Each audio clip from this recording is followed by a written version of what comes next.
కేంద్రంలోని బీజేపీ సర్కార్ తీసుకొచ్చిన 4 లేబర్ కోడ్స్కు వ్యతిరేకంగా రేపు జరగబోయే సమ్మెకు బీఆర్టీయూ పూర్తి మద్దతు ఉంటుందని బీఆర్టీయూ రాష్ట్ర అధ్యక్షుడు రాంబాబు తెలిపారు.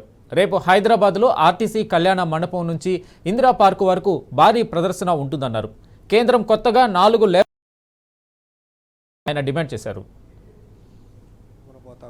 ఇవాళ అన్ని కార్మిక సంఘాలు ఈ సమ్మెలో పాల్గొంటున్నాయని చెప్పేసి ఈ సందర్భంగా మీ అందరికీ నేను విజ్ఞప్తి చేస్తూ ఉన్నాను. బెంగాల్లో ఉన్న మమతా బెనర్జీ గారి ప్రభుత్వం చెప్పింది, మరి తెలంగాణలో ఉన్న కాంగ్రెస్ ప్రభుత్వానికి ఏమైంది అని చెప్పేసి మేము అడుగుతూ ఉన్నాం. తెలంగాణలో ఉన్న కార్మిక వర్గానికి నేను విజ్ఞప్తి చేస్తున్నా, రేపు ఫిబ్రవరి 12వ తారీఖున జరగబోయే సమ్మెలో అందరూ పాల్గొనాలి. ప్రతి జిల్లా కేంద్రాల్లో కూడా ఈ నిరసన కార్యక్రమాలు ఉంటాయి. అది ధర్నాల, అది ప్రదర్శనలో స్థానికంగా అన్ని ట్రేడ్ యూనియన్లు కలిసి నిర్ణయం తీసుకున్నాయి. దాంట్లో మీరు అందరూ కూడా పాల్గొనాలి అని విజ్ఞప్తి చేస్తున్నాం. ప్రత్యేకంగా హైదరాబాదులో ఆర్టీసీ కళ్యాణ మండపం నుంచి 12వ ఇందిరా పార్క్ వరకు వేలాది మందితో ర్యాలీ జరగబోతూ ఉంది. ఇందులో అన్ని కార్మిక సంఘాలు కూడా పాల్గొంటూ ఉన్నాయి.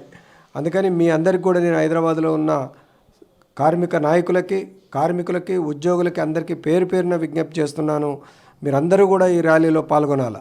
ఇప్పటికే సింగరేణి, ఆర్టీసీ, విద్యుత్ రంగం, వాటర్ వర్క్స్, జిహెచ్ఎంసి, ప్రతి ప్రభుత్వ రంగంలో ఉన్న ఇతర పరిశ్రమలు ఈసీఎల్ కానీ, బెల్ కానివ్వండి, బీడీఎల్ కానివ్వండి, మిదాని కానీ, ఇలాంటివన్నీ కూడా ఇవాళ సమ్మె చేస్తామని చెప్పేసి వాళ్ళు పిలుపునిచ్చినారు.